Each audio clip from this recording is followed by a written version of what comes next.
Everybody. Glad to be here today. The other day I was talking about the three T's of sales: time, territory, and talent. Today I'm going to be talking about territory. And I'm going to use a kind of a interesting biblical analogy here because I just think the story fits really well. So if you've heard this, the sermon, the parable, the bit of the Bible where Jesus talks about sowing seeds, right? This idea that there's a rocky path, and then there's weeds, and there's good soil, and that kind of thing. These different kinds of soil. I really feel like that kind of really that resonates with me around sales, because when it comes to your territory, what the actual accounts you have to go engage, not every account is created equal, right? I mean, you've got some accounts that don't even want to talk to you. I mentioned a while back about my account, my whole blue red thing in this previous video. I talked about how I had customers that just didn't want to talk to me because I wasn't red enough for them. Now I got the red jacket, so it's totally fine. But back then, it was this interesting thing. So I think, from an analogy perspective, in that parable, the idea is there's rocky soil. There's something where you're going to go, spread your message. You're going to try to sell, and nothing. It's just not going to grow. Like there's nothing there. It's not going to work. And with a lot of, like, unfortunately, if you're in sales and if it's an account list you've curated yourself, you would probably hope that if you're starting your own small business, you've got your own list of accounts you curated, you're probably hoping you don't have a lot of that hard ground. But the reality of the situation is, if you go pay for lists, or you just go to trade shows and stuff like that, you can get a lot of looky-loos, a lot of people that aren't really that interested, that are in your territory, that you just have to realize they're hard packed ground. Like, these are customers that aren't going to engage with you. And I think it's really important to understand that you might not know that, right? Like, at the end of the day, it takes some intuition and some knowledge to know, hey, this ground, this type of customer, this area is too hard packed for me. Now, some of it can depend on the list. Like, I recently got a list of bookstores that included record stores. Well, I'm selling books, and looking, a cursory glance at what's in these record stores, obviously they're hard packed ground. They aren't a place that's going to go. So they're not even really in my territory, but somehow they ended up on the list. And I think that's one of the big things that I think, from a sales perspective, it's one of the areas that I think AI might be really helpful. If you're doing, the dialing for dollars, if you've got this big list of possible accounts and whatnot, being able to take a list of 5,000 contacts, drop it into an AI, and go, hey, which of these actually align to my products? Which of these might resonate? Which of these are good? I think that's a great use of AI to clean up and find that hard packed soil, right? The next thing in the parable was this idea of uh, basically thin soil, or loose soil, like soil that wasn't deep. There wasn't much to it. And so this I think is, of all the things that you're dealing with customers, these are the worst, because this is where you've called up a potential client, potential customer, and they seem really excited, but they're just really excited about everything. And it's really been interesting to me, especially as I go to trade shows and try to sell. If you think of the trade show all up as a territory, there are individual people that walk through there that they're really excited, but they were just as really excited at the next booth, and the next booth, and the next booth. They're not very deep soil. They're not really, while they might have been excited to meet you, they might have enjoyed talking to you or whatever, they're never going to be like something that really works for you. And it's tricky to, like, qualify out and in those people. I've had one customer that I kind of put in this thin soil thing, where they're very excited about it, but when it comes to actually, like, paying a bill to be able to have you ship them product, paying for shipping, or paying for the down payment or the first payment, they're not there. They're not putting that in. And I consider that to be the idea of the thin soil, or the soil that doesn't have nutrients in it. And it's really just an issue of those customers in your territory. you've got to work through things like qualifying. Are you somebody who can actually pay for something? Are you somebody that this actually will work in your market? Do you have a plan for what to do with it? Those kind of things can go a long way in helping you navigate, is this account in my territory one I'm going to spend a lot of time on? The next one though, is really tough. The next one was, it was a soil that had a lot of weeds in it. It was something where the weeds were choking out. Like, it grew, it got pretty good, but then the weeds choked it out.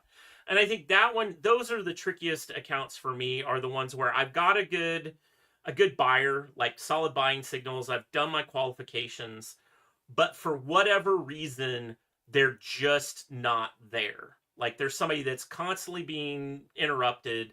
I could maybe get one sale with them, but now I can't get another call. And so it's tricky with those, especially because that sort of, distracted customer. I think what you've got to do from managing expectations, manage them with yourself. Of, this is somebody that in the current season, it's not the right time, right? Because in some cases, it's just a matter of that customer, the individual you're working with, the customer, has a life event going on, or is really someone that to deal with the weeds, to deal with all their distractions, you might need to do some extra work to actually package up something for them more succinctly, give them less things to be distracted about by narrowing your scope. And one of the things I found with those people that are easily distracted or pulled away from what you're trying to do, is don't be part of the problem by offering too many things. Like, if the customer has said, hey, I'm doing X, or I'm interested in X, sometimes the best thing you can do with those that are prone to being taken away is just be very simple in your conversations, and be very direct, and keep it tight. It's kind of like, look, if all you can do is say, this month we're running promotion X, would you like some of promotion X? The stuff that goes with that. You can do them a huge favor by just going yes, no, and be done with the call. And now this very otherwise distractible person, if they say yes, great, close the deal, then be done with it and move on. But don't give them a lot of options or a lot of things to think about. One of the things I like to say about customers like this is, I like to say, customers love options, they hate choices. And so what I mean by that is, if you can narrow them down to, you could buy 5 of the item that's on sale this month, or 2, and pay shipping, right? Those are options, right? Either way, they're not actually choosing a different item, a collection of items, different things. All they're really doing is saying, yeah, I probably only want 2 instead of 5. That's not a huge decision, because they're the kind of customer that does whatever you're selling this month, right? I think that's the key, is to help constrain what someone who is easily distracted or drawn away from you, constrain your conversations to something very concrete that's an outcome that aligns to what they want. Like, I've got a couple customers in my side business that they want to have at least one thing of everything that's on the shelf. Like if we're promoting something in particular, they want to have one of those things on the shelf all the time. And so from my perspective, knowing that about the customer does a lot to help you with those. But you also have to understand that those customers are probably not interested enough in what you're doing to multiply it, right? It's the kind of thing, if they typically buy one of everything that's in the promotional catalog, they're probably always only going to buy one of everything that's in the promotional catalog. So just come up with a quick package, drop that in front of them, yes, no, move on.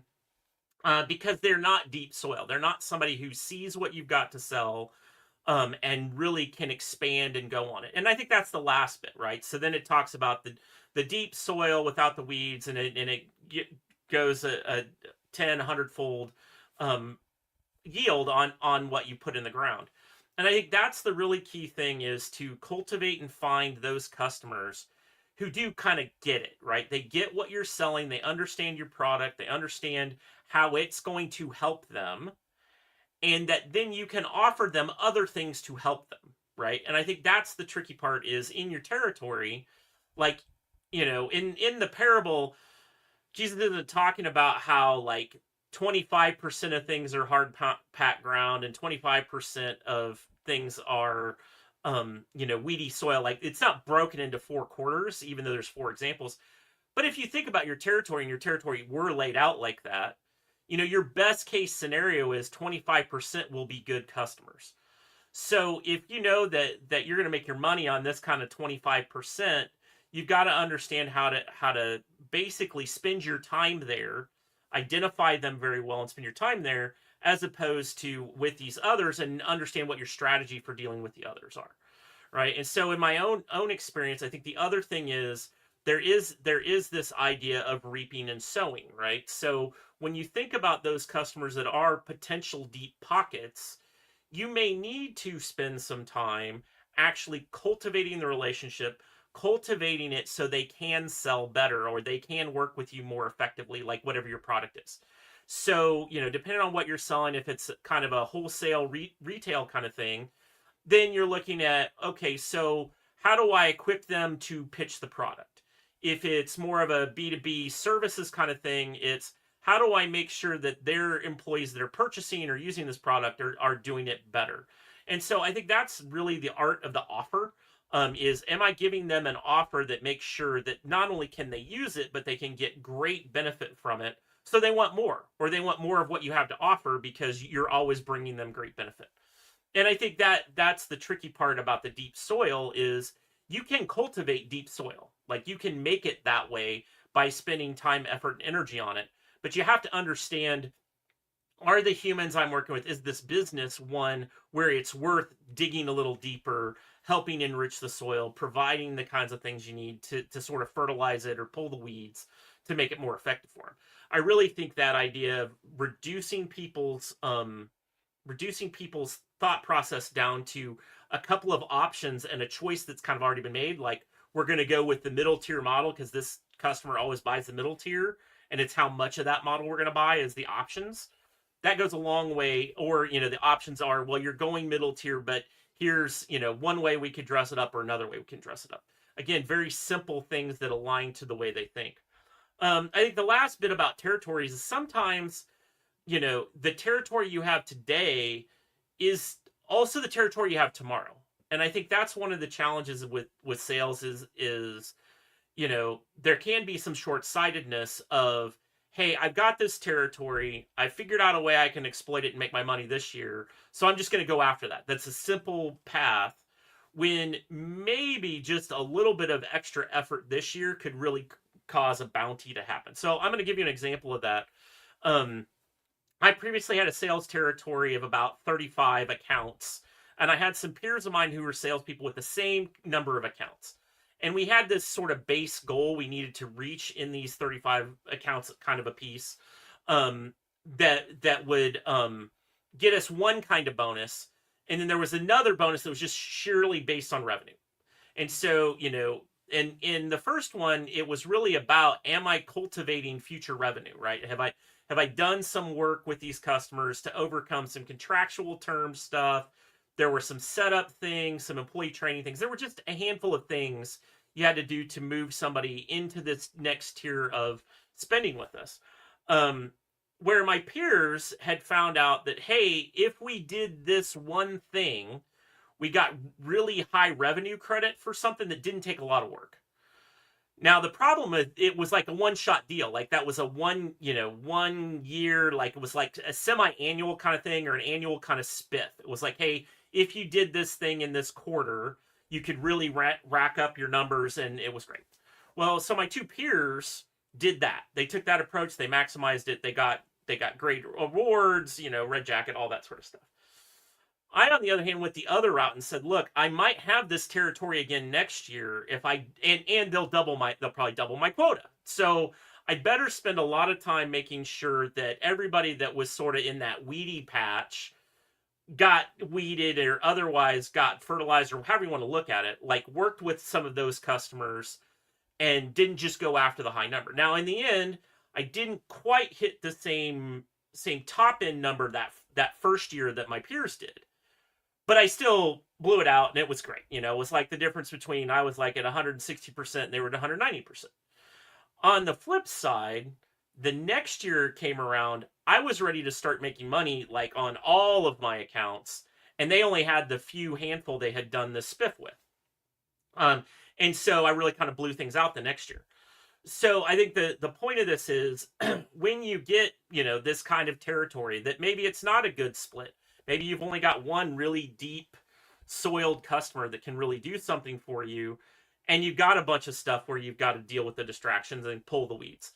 Um, if you expect longevity at that company, right? If you're not necessarily intending to hop from company to company for the next best deal, it can be worth your time to go spend some time just cultivating the relationship and building that rapport, pulling the weeds, pulling the distractibility, and getting really pointy on your offers, so that what was weedy soil gets overtaken by what you're doing and now becomes rich soil. So anyway, that's my take on territory. It's not always easy to navigate that, to ask the question, is this customer just so distractible they'll never be useful, or are there some weeds in there I need to pull to make it so we can have some solid conversations? But that really, to me, is the sweet spot, is when you can start to turn that weedy soil into something that's actually going to produce for you. And that's kind of the art of sales. So with that, I will see y'all next time.